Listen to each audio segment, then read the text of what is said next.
You guys will have to give me a second. Okay. How late do I get to speak? Who's in charge? 9:25. Okay. Is this right? This is a huge watch. Okay. Except for it's not right because it's in Texas time. All right.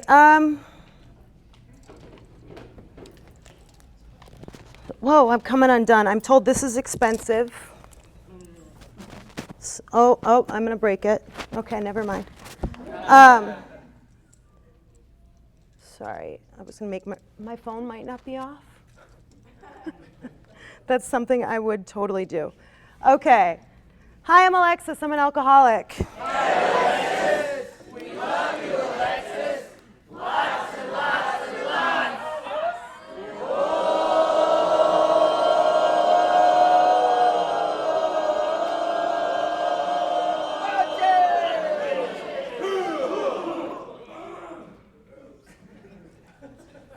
20, guys.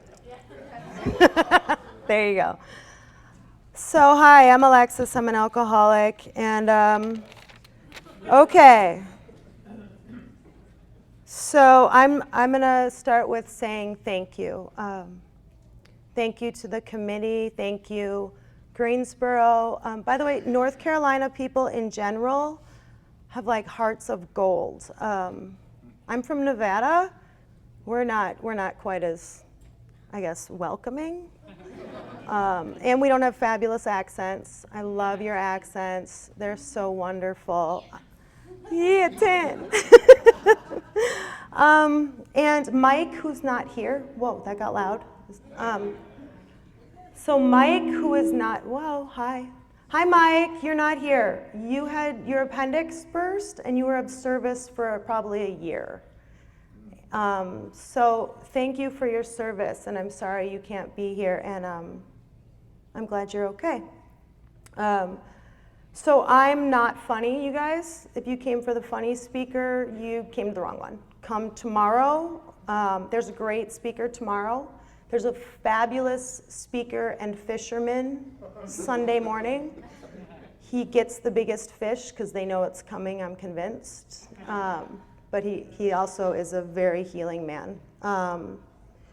So my sponsor right now is having her girls' retreat. And I've done this a lot. Like, I've spoke a lot, and I always get really nervous, and I don't know what I'm going to say.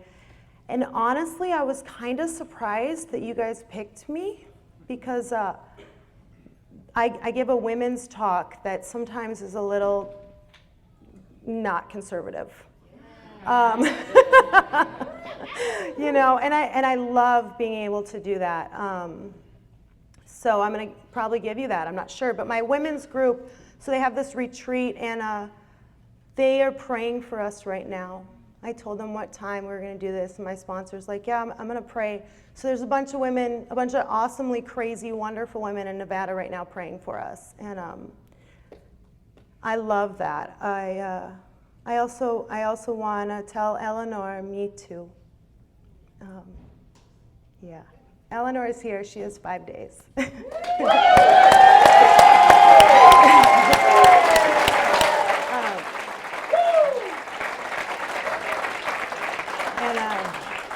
So I always try to find somebody in the room who is just like me and who is scared and doesn't know what they're doing here. And I want to tell you, welcome home, you know. And if you have that feeling, I want to tell you, welcome home. And if you have many years and you're on your way out because the seat's not so comfortable anymore, I want to tell you that you don't have to leave.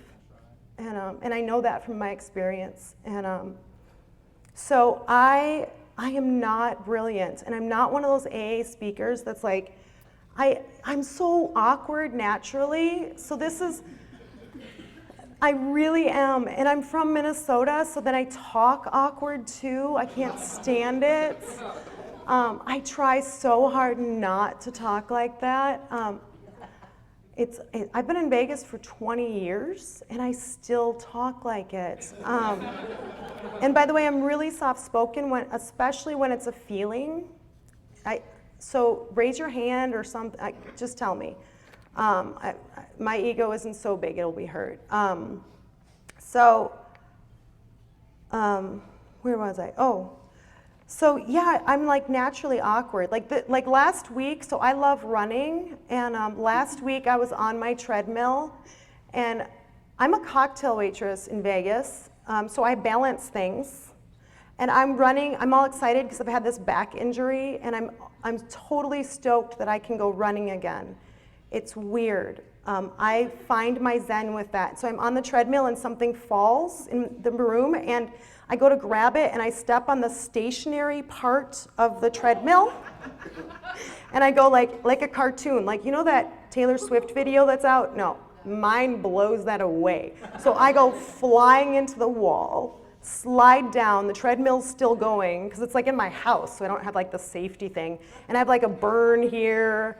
I mean, I was a mess. That is literally me at life.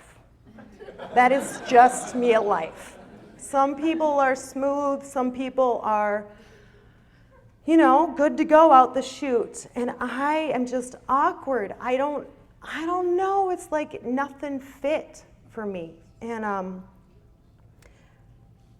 so that's kind of pretty much how I feel. And I always read something in the big book because I'm never gonna be like the most brilliant, smooth person here. And I go to speaker meetings, and sometimes I'm like, my insides are like, oh my God, I'm lifted to this place. And sometimes I'm like, dude, I don't even understand. And other people that I'm with are like, oh my God. So we see things differently and connect a little bit differently. So I always try to read something, so at least, I don't know, you heard something from the big book, you got something out of the meeting. Yeah. So what am I gonna read? Here we go. I do not hold with those who believe alcoholism is entirely a problem of mental control. I've had many men who, for example, worked for a period of months on some problem or business deal which was to be settled on a certain date favorably to them. They took a drink a day or so prior to the date. Then the phenomenon of craving at once became paramount to all other interests, so that the important appointment was not met. These men were not drinking to escape. They were drinking to overcome a craving beyond their mental control. And I'm not gonna sit here and like, I'm not gonna tell you guys a whole bunch of drinking war stories. That is how I drank, though. I know for me, I am the type of alcoholic that if I have a drink, that whole thing of drinking one, that never happened. Like, I don't remember that ever happening, period. I don't even want to drink one. When I was drinking like freely, I don't think I'm an alcoholic. If you would have said, do you want this one, that's all we have, I would have declined because of the phenomenon of craving. And if you ever have that, it says it in the book, you're an alcoholic. Ever, and that's the thing. It's like the non-alcoholic doesn't have that. And I'm gonna talk about where I come from, and I don't know if it makes me an alcoholic. I know that awkward little girl was born into this family, and my dad is so charming, and like everyone loves him, and he's great looking, and he's athletic, and he's successful. And my mom is beautiful and smart. My mom is a second level Mensa. She is so smart, she doesn't believe in Mensa. She's like up here. And so these two folks got married, they had 3 kids. I grew up in Minneapolis. And I, from the outside, our house really looked perfect. And I I remember as a child, my grandparents would, I would go up to Omaha, and I'm like born an awkward tomboy. I remember I loved toads when I was little. I still think toads are cool. But when I was little, I really loved toads, and my grandparents had this little box, and they put sand in it, and I would collect all the toads, and I'd name them all. And my grandparents would like help me, you know. They were like, this is the coolest thing in the world. That's my toad box, and it had my name on it, and you know, and the other kids, like I'm the first grandkid, so the rest of the grandkids, like they thought maybe the other ones would be into that. No, I was the only one. But, you know, so I would go up to my grandparents, and, you know, I love my folks, but a lot of things happened in my house, and my mom was really, really smart, and so she was trying to get a master's, and she had twin babies and a 3-year-old, and she was the first person in her family to go to college. My great-grandmothers were very, very smart. They had taken her under their wing and kind of taught her business, and my grandfather was super supportive of that, and they really, really sacrificed so she could go to college. And so for her to get like an MBA was a huge deal for her. And my dad, when my dad was a little boy, my dad had polio, and he was paralyzed from the neck down. And his mom kind of doted on the kids, and they grew up with a lot of money. So they had like maids and stuff, and so they come from these two different lives, and they got together and had these kids. And the thing about that is that my dad really wanted my mom to stay home and take care of us, and thought that's how it was going to be. And my mom was just doing what my mom had to do. And so what happened in that house was there were a lot of holes in the walls, and a lot of bones got broken. And I spent a lot of my childhood, you know, I was like a 5-year-old adult, and I remember my dad just, you know, tearing everybody apart, and hiding my little brothers from him, and praying my mom's gonna be okay. And after it all, my dad loved me a lot, and he would come in my room and cry. And he would tell me, you know, why couldn't my mom just love him, you know, and why couldn't she just like be there, and how terrible he felt. And here I am, this little kid, and that's kind of where I came from. And you know, I don't know that stuff makes me an alcoholic, but you know, I that's where I came from, you know. And this is an anonymous program, including my story, guys. If any of you figure out who my dad is, I would really appreciate it if you kept that between us, because I love my dad a lot. And so what happens is I'm this kid, and I got all this stress, right? And I'm awkward, like. Here comes awkward into the world, and I love horses and toads and fishing and boy stuff, and you know, most of the time my dad wants me to be dressed up in patent leather shoes and a velvet red dress, and you know, he comes from like the fashion world, and I'm sent down runways, and I'm like uncomfortable, you know, and that really is what happened. Most little girls would be all excited about that, you know. I was just like, why are there pins sticking in me and people are taking my picture, and I'm, you know, 6. And I was like this, you know, I could not breathe. I was just like so stressed out. Somebody's gonna kill each other, somebody's upset, and the only safe place for me in the damn world was like my grandparents, you know. And when they sent me to Nebraska and I got to hang out with my grandparents, I was just like, I could breathe, I could be a kid, I was safe, you know. They didn't care that I was awkward. They didn't care that I was just weird, so for me, you know, at 10 years old I picked up a drink, and I can't tell you why I picked up a drink. And I remember when I first got sober, I would tell people that I started drinking at 10, and some people looked at me kind of sideways, like, you're not telling the truth. It's my truth. I don't know. I started a creative like substance stuff. By the way, they talk about drugs in the big book, okay? Let's just let it go. Like, yeah, and I don't, you can get mad at me after the meeting, it's my story. So I'm a kid, and I have terrible allergies, and I started taking Sudafed, and I was like in kindergarten, first grade.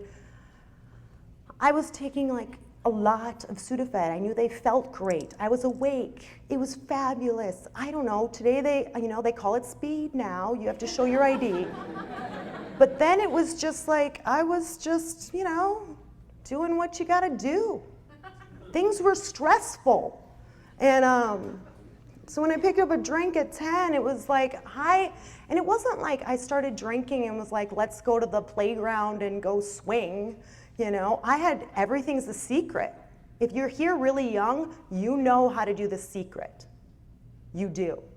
You are better at it than probably the adults because our whole life is a secret. And so I was a daily drinker, and how that happened for me is so it's so strange. My childhood is just weird to me now. I look back, I'm like, what? So my parents, they find new people, right? They hated each other. And they find new people, and I grow up with these kids who are not my siblings yet. And then they become my siblings. They were like, so my parents were basically having other friends, whatever. So, and I think about that today, like they still don't admit it. I'm like, you guys were cheating on each other. They're like, no, okay, if that's what you got to tell yourself, But yeah, we all played together. And so they add all these kids, and my stepdad was he was president of a health insurance company. So there's a lot of drugs, cringe. And there's a lot of alcohol because they have these huge parties all the time, and so they have these parties that are like catered, and there's these bars, and so drinking, everyone's drinking, by the way. The only one, like my mom is thinking a lot in her office over here, and my dad is like this, but everyone else is drinking, literally, the kids, everyone, and so for me, that daily stuff just worked. And I remember I would go to the bus stop, and I had a Perkins mug. Do you guys have Perkins? No. It's cold in Minnesota. It's really cold. So I had this big Perkins mug, and I would put gin in there. I love gin. I love how it feels going down, I was like, Tanqueray was like my best friend. And it's like, I remember that hitting my stomach, and I was sitting at the bus stop, and it was freezing cold, and my hair's gonna freeze off because I can never quite get there on time. I might miss the bus, and really that's my life, and so what my childhood is partially is full of alcohol, right? So I remember when I drank, it was kind of like I felt like a little adult, but I could get the edge off. I didn't care. They might kill each other. Okay, go for it. It was like I was just able to survive things. And so alcohol worked for me. It really, really worked for me. I would not be here, and I didn't have that, you're not gonna have problems in, 6th grade. It wasn't like, I don't know, it's not, people aren't really thinking about you're a daily drunk or something. And I didn't lose, you guys, I lost what, no cars, because I couldn't really get that. I didn't lose marriages, there's no there's not all that stuff. But for me, what really started to happen was, the inside stuff, my grandparents. And I remember my grandparents would come home for Christmas, and I'm in high school. And when that mental obsession starts, you guys? All those people that you love, those people that you're so good and comfortable with, it just goes like this. It just goes like this. And it was like, I love them so much, but I couldn't stay. The minute when you said we're gonna drink or we're gonna do this, I had no choice. That thing in my head. And here's how it was for me, and I talk about it like a latte because I really like lattes. I can't even have sugar in them anymore. I get too hyper, but I love my lattes, you know? I don't sit at night and think about the next latte. I don't think about how I'm not going to have the next latte. That's never happened. You know, if I'm lactose intolerant, I'll just not have a latte. You know, and alcoholics, like, we get sick, we can't show up for the people we love, we lose everything, and let me tell you, I'm gonna keep drinking. You know? Everything inside of me that I love, that spark inside of me. I remember when I would be running down the sandbar with my grandma, and I'd be so excited we were gonna go catfishing. That spark in my life, that's gone. If you're an alcoholic like I am, alcohol takes your spark from you. And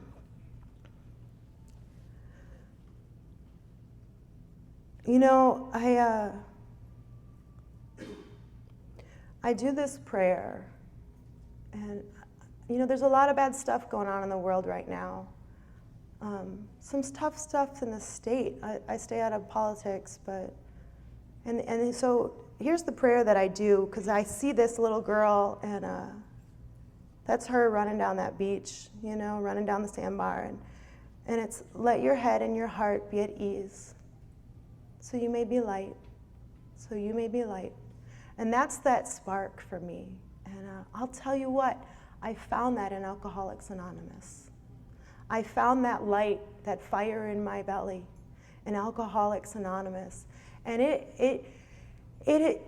I am uncomfortable, and I'm scared that you're not gonna like me, right? Or I just don't like you, right? That's the truth.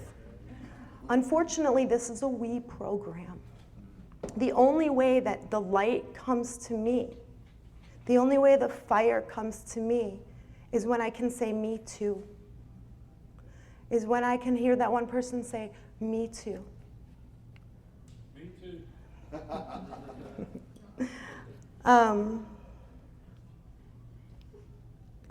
So what happened for me is that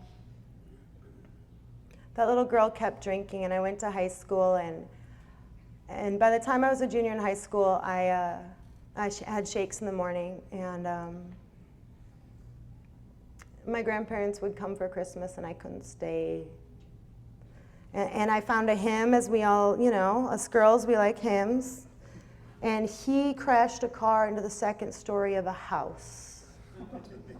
He lived across the street. His name was Ryan. He was like, I mean, my dream man.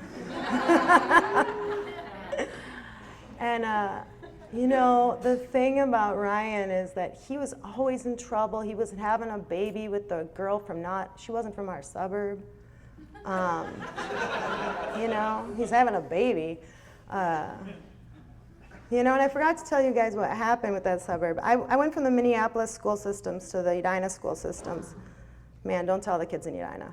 And I was, you know, I was that kid that was like, I loved like my Chucks or like, you know, cowboy boots, and my mom would just let me wear whatever, because she's beautiful, but she doesn't care. You know, she wanted me to just be this free spirit, so I'm like showing up in my like unmatching sweatshirt with a horse on it or something, and these girls and boys, like all the boys' hats were all white. We called them the white hats.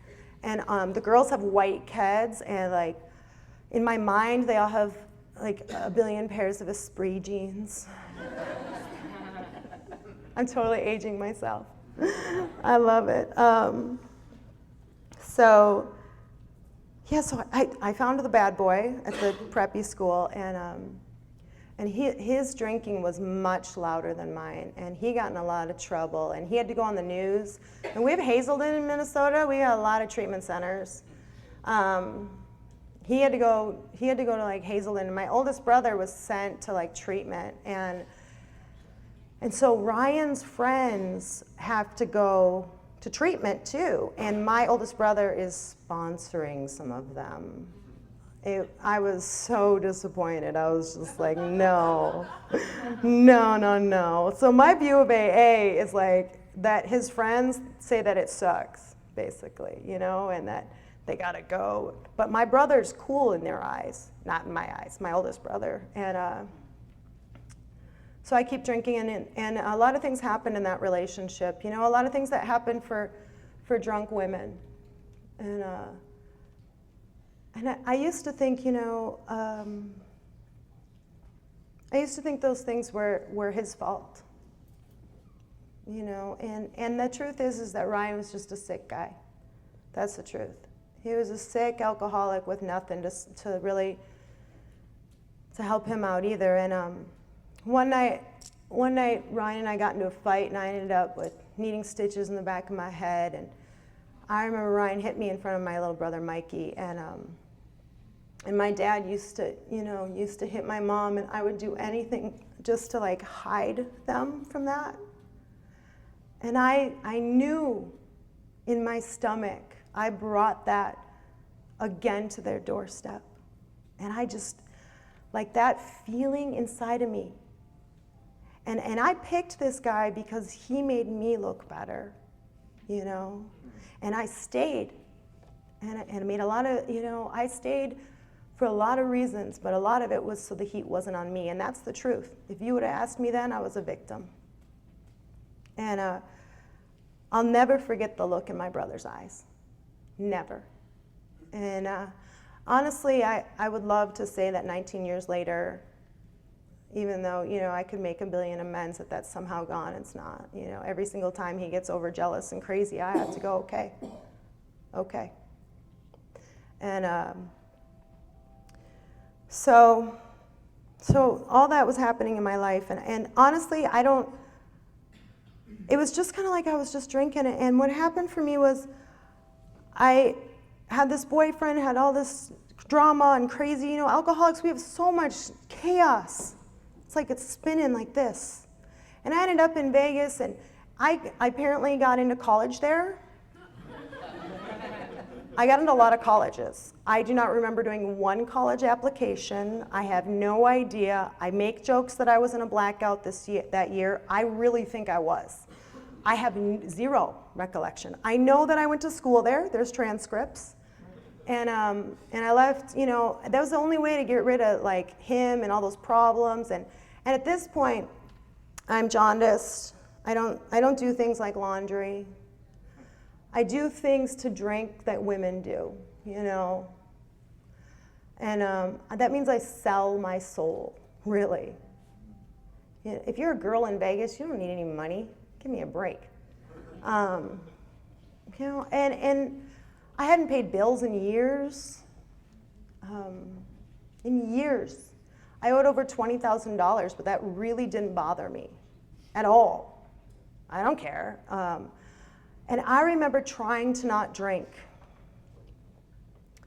That was the most painful time in my drinking. If I could just make it 3 days.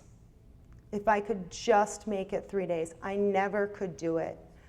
My drinking was A-okay until I started trying to not drink.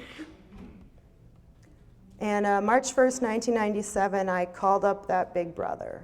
He had 12 years. He was in Minnesota, and this is what he said to me. He said, all you got to do is change your whole life.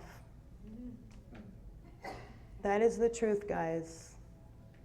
That is the truth. If you're new, all you have to do is change your whole life. And my step one, it was pretty obvious, right? Like, I'm jaundiced. Jaundice means like my nails were yellow, my eyes were yellow. I would wake up every night like 3 o'clock in the morning, and I'd have to have a little drink, or I would start vomiting up blood or bile, or you know. And that's pretty much how I was. Now I was 22 years old. 22 years old. Women, our organs are smaller. We don't have as long. We're going to become addicted physically much more quickly. Our tolerances, all that stuff, like. And I don't think we talk enough about that. And I was, an absolute disgusting, sick person. I would love to like give you some glamour, wonderful, crazy stories, but that's not the truth. I was a disgusting drunk. And so I called up my brother, and he says this, and he said, go to 3 meetings in 3 different days and then make an opinion about AA. And it just so happened AA was across the street. My first meeting is I lived on campus, so this is great. So okay, Young People's is not happening in Vegas in March of '97, kids. So my first meeting, now do they have this here? Carpeted walls? The walls are carpeted. I don't know why still. There's one of my meetings, it still has carpeted walls. Okay, I came from like literally Park Place, and I'm in the carpeted wall society, and they all smoke, and they're all men. And they're all, in my mind, really old. They all had gray hair. And they shared. And I felt everything they said. They talked about their alcoholism. And I felt it in my stomach. And man, you know I will never ever forget like their faces, but I can't even tell you really exactly what they said. I just knew that I belonged there. And I'm in love with Alcoholics Anonymous. And let me tell you guys, if you're new and this is your first week, your first month, whatever, and you're hearing everybody talking about coming in and out, I'm going to tell you right now, you don't have to. I'm still here. And alcohol for me stopped working. I wish I could say I was one of those folks that like went to a spin dry or something. I would drink and there was nothing left. I remember drinking and knowing how disgusting I was. And just that feeling. And so for me, like doing 1 was pretty much done deal. For 2, step 2, like coming to believe, I kind of had it. Like, I really did believe that they believed I could be sober. And I tell people that. Because if that little girl, if that girl got sober, you can get sober. And that really is all it is. And I love sponsoring women. I have a sponsor. I sponsor women. I have a home group. It's Tuesday nights, AA Way of Life in Las Vegas. It's a lot of the same group of men that were in my first meetings. And it's the oldest closed meeting in Vegas. It's like 50 years old or something. They're old. They're really old. So I love when I sponsor women who are like, they have like all these reasons why they can't do a 3rd step, right? I don't know, we have all these crazy reasons. Like I went to the carpeted wall room and now I have like, I found like, oh, okay, but I gotta hold off on that 3rd step. And it's adorable, all the excuses about why we can do that. It's like, you were dying, you're puking up blood, you're jaundiced, the walls are carpeted, and you feel like home. And you can't get on your knees and just do a 3rd step. And so, yeah, and I've heard, it's so funny, and I really do. I'm like, let's just do it, because it's just silly and it's uncomfortable. And sometimes it's still silly and uncomfortable. So then, basically with AA, I got a sponsor. She called herself a river rat. We went to our first convention, which is called the Tri-State Convention in Laughlin, in Bullhead City. And there was amazing people there, and I learned how to do a 4th step. I did a 4th step, I did a 5th step. And for you guys, like, I did not make sense my first year. My brain was crazy. I'm awkward, I'm crazy, I'm all over the place, right? I don't know. I didn't have all this stuff down. So so for me, I wasn't there yet. And I got to do some more work. And so I love the definition of resentment. And this is really cool. I don't know if you guys have this.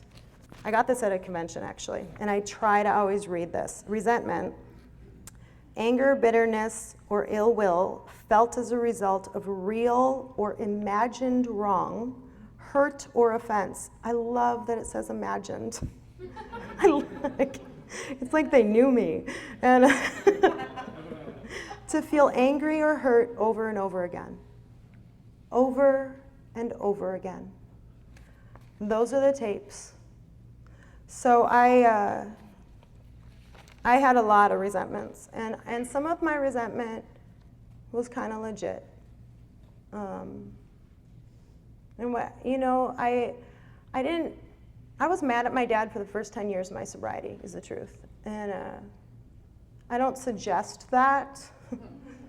Your sponsors are going to kill me after this, but the truth is I did. I had a resentment. And I was told again and again in AA, resentment will kill you. Resentment will kill you. Here's the thing. I just, you know, you're just not ready until you're ready. But also, I never really felt anything. I mean, nothing.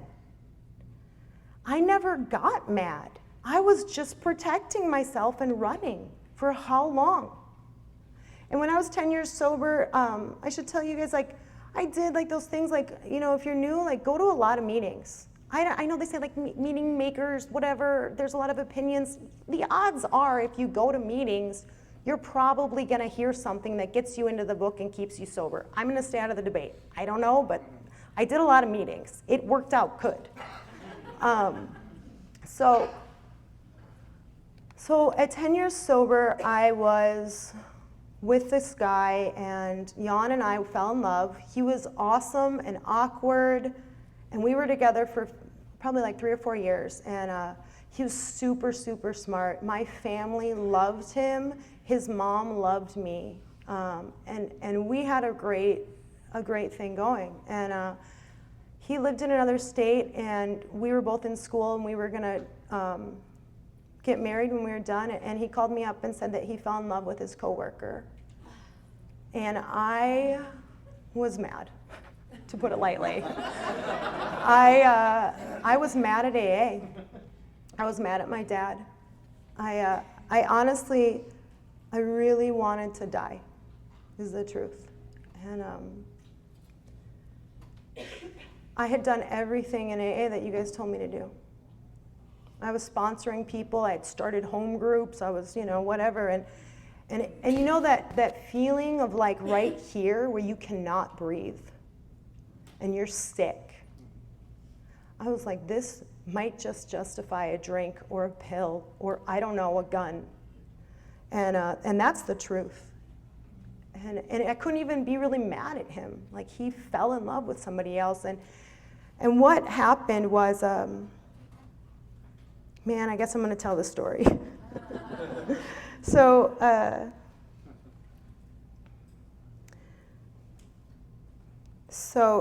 I went up to my parents' lake house, and I was texting my best friend Brady, and I was telling him, I'm not doing well.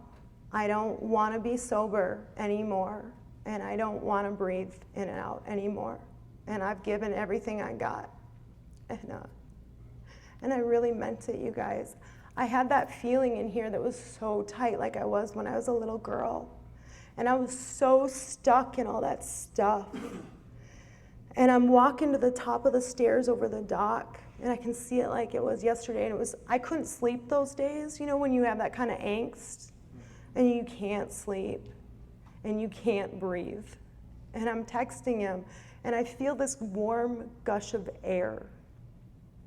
And blah, blah, blah, I'm texting, and I look up, and the lake is glass because it's about 5 o'clock in the morning, and there's mist all over the lake, and it was a flipping bald eagle, by the way, and it's like this over the lake.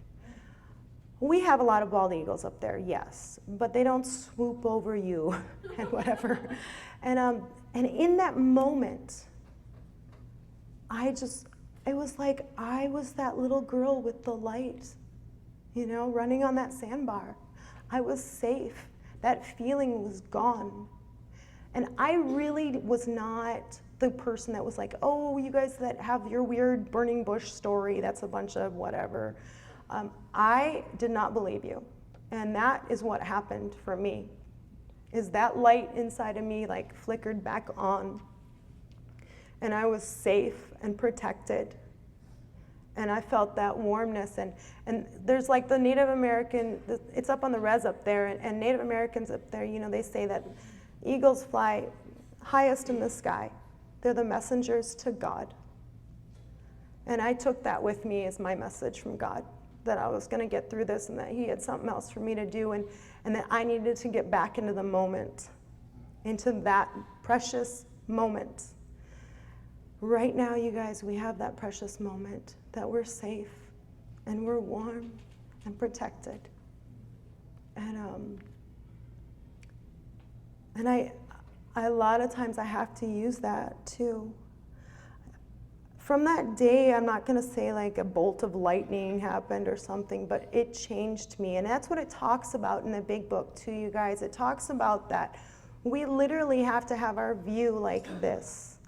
I was sitting full of all of those things about how I was wronged, how I was stuck in these ideas. I was never going to need anyone. It was never safe for that girl. That little girl didn't need anyone.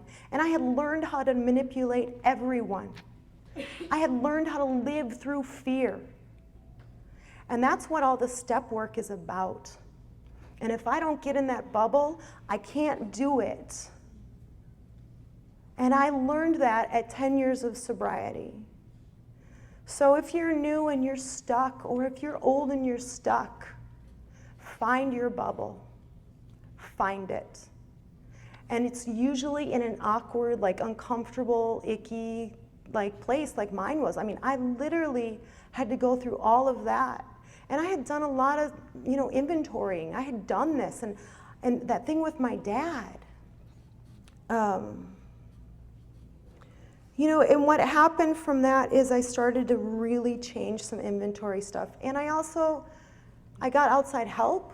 I started doing other programs that were suggested to me too. And before that, I was like the girl that I sat in the first 3 rows. I didn't go to other programs. I didn't get outside help. I didn't take any blah, blah, blah, blah, blah.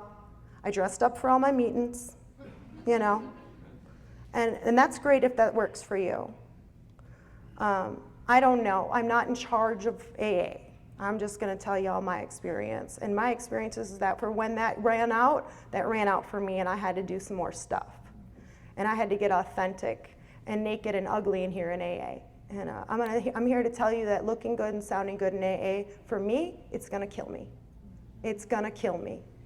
And so, I'm really careful about judging people when they're doing stuff or what, because they can't get through their resentment. Just do the inventory. I'm like, I understand. I get it. And I'm here to tell you that I found my way through that. And so here's what happened is I did some of the other stuff, and it got me back to do the inventory. And it got me back to really, really look at what I was reliving in my head, like that definition said. And when I do a 4th and 5th step, I do a prayer called the set aside prayer. I don't know if, I don't even know if y'all believe in God. And I'm going to tell you the big book says it's none of our business if you do. And I tell you that because it's true. And it is. There's atheists in our rooms, and we have to be respectful of their opportunity to find that too. And but so for me, I got in that bubble and I started doing this work. And what I found out is I have a big ego, right? And it protects me, and it was doing a really, really good job at protecting that little girl. But I'm not that little girl. Not anymore. And at 30 years old or 20 years old or whatever, like, we carry all that stuff with us, and it's there to protect us. But when it stops working, it stops working. And so for my inventory, I did a big one, and I started to get free.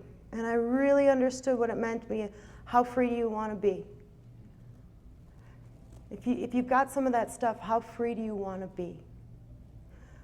With the fear, I had so many fears. I was so stuck that I'm thinking about what you're thinking about me. That's self-centered fear, you guys. That I couldn't just be. I could never just be in that moment. And in my sex inventory, so I love men. I had that Ryan back there, poor Ryan. Oh my God. And man, and when I was 10 years sober, I found like some more Ryans, you know, and those poor guys. And they were all in AA, and you know how that is. Growing up in AA is fabulous. Whoa. Y'all are harsh.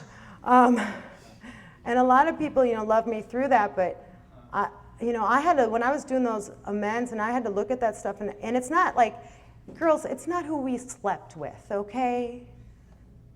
Let's get real. Like, it's like, where did we cause suspicion, bitterness, you know? How many people did we manipulate to feel better, just to get the attention to feel better?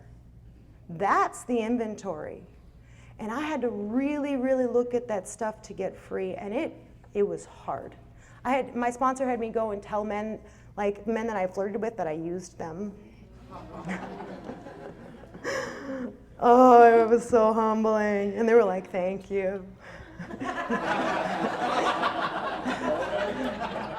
No, they weren't. You know, there were guys that I honestly, you know, it was really humbling with an AA. And that will make you, in AA, change some behaviors, you know. And I got through that stuff, and so what happened for my 6 and my 7 with all that stuff, you know, I still do this. I have a set of prayers that I'm doing. And I didn't do inventory and become like white as snow and whatever. And I love people who tell me that they did an inventory once. Who are you? I am not that well. And it talks about it being like this thing, right? Like, I would love to say I've done a 10th step every day since, you know, my 10th year of sobriety, but that was, you know, I'm at 19. Like, no, I usually do the semi-annual. And so I'm like, you know, I'm still doing step work, right? And here's what I like. I do these prayers about, like, God, like, set my ego aside. You know, take away my fears so I can be present for your kids. So I can get the light. Because you can't get the light if you're stuck in the fear. You can't. And if you're stuck with these old ideas about you got to sit in the first 3 rows and you got to do this, you probably can't get it because there's a lot of fear. And I can't be authentic. And I can't be vulnerable. And that's, you know, that's where the light is. So when I do these prayers, I do a set of prayers every single day, and some of them are like, God, let me treat my body like a temple. You know, and some of them they're just the opposite of all that stuff, all that icky, gross stuff. And most of the stuff that's been taken away, it's because when I was making the amends, it was so humiliating and painful and icky. I was like, okay, I'm done. But some of it really was just like, all right. You know, I don't really have to manipulate the world anymore. I can just show up. And I had done a lot of things with money. And I'm here to tell you that we don't talk about it, but money is one of those things where our ego gets like stuck on. And I wasn't able to make deals. I worked 2 jobs. I went to college, and I paid all the money back. My sponsor was like, you don't have anyone depending on you, do it. And I learned about money, and I got authentic about money, and I was able to tell the truth about money. And that was a really difficult thing, but it was like making an amends to myself because I thought money meant something else. It had all these meanings.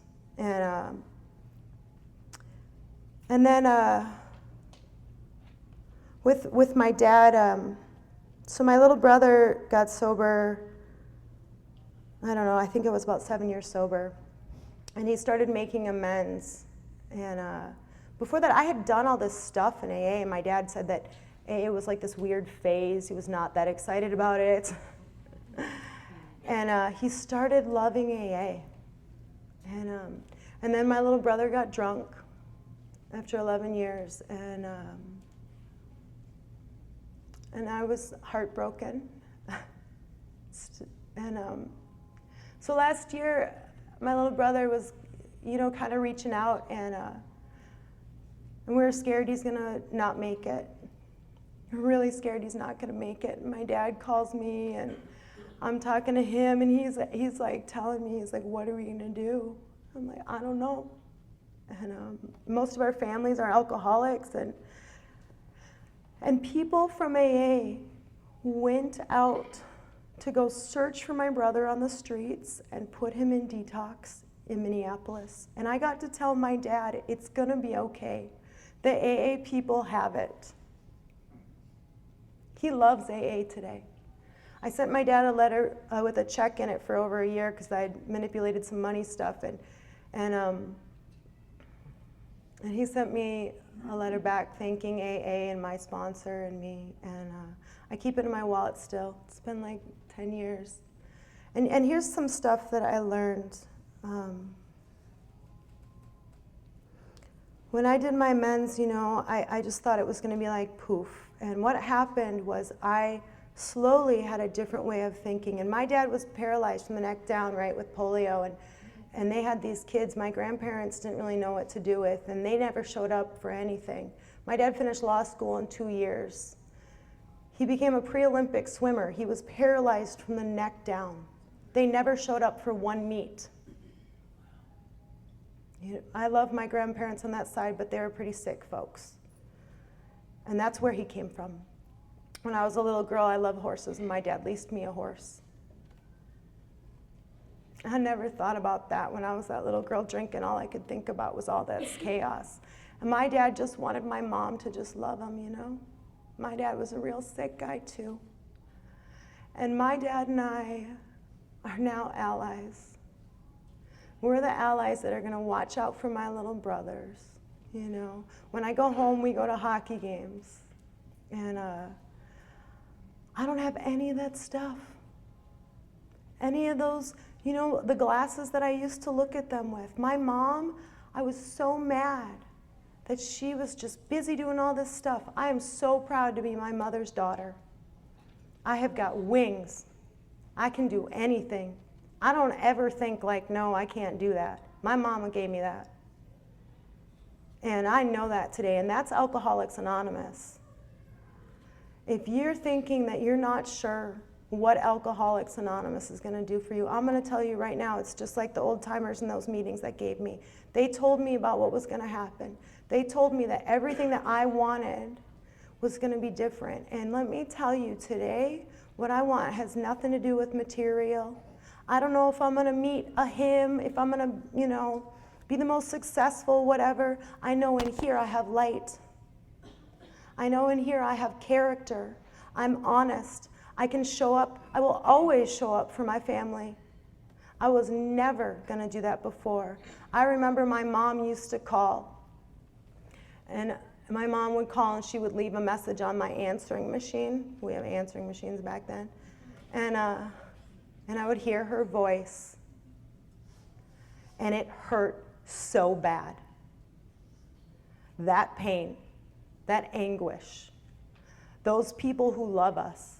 My baby sister, all the time that I took from her because I'm a drunk, And now my baby sister calls me and she tells me, she FaceTimed me and she was like, I'm getting married, because she knows I'm going to answer. She knows I'm going to show up. That's what Alcoholics Anonymous gave me. All that other stuff that you're waiting for, it's not. It's in here. It's the light. I didn't even look at this watch in my past.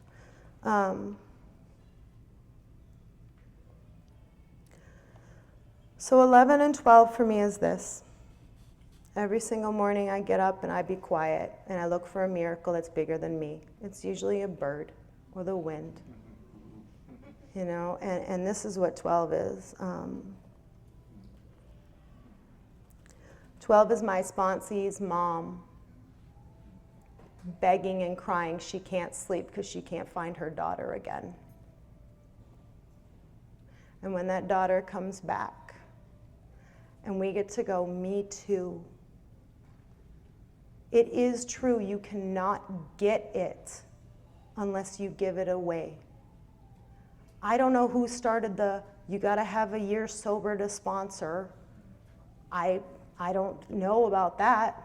You can do Me Too in day 2, day 1, Me Too. Please get it and do it. Thanks, you guys, I love you.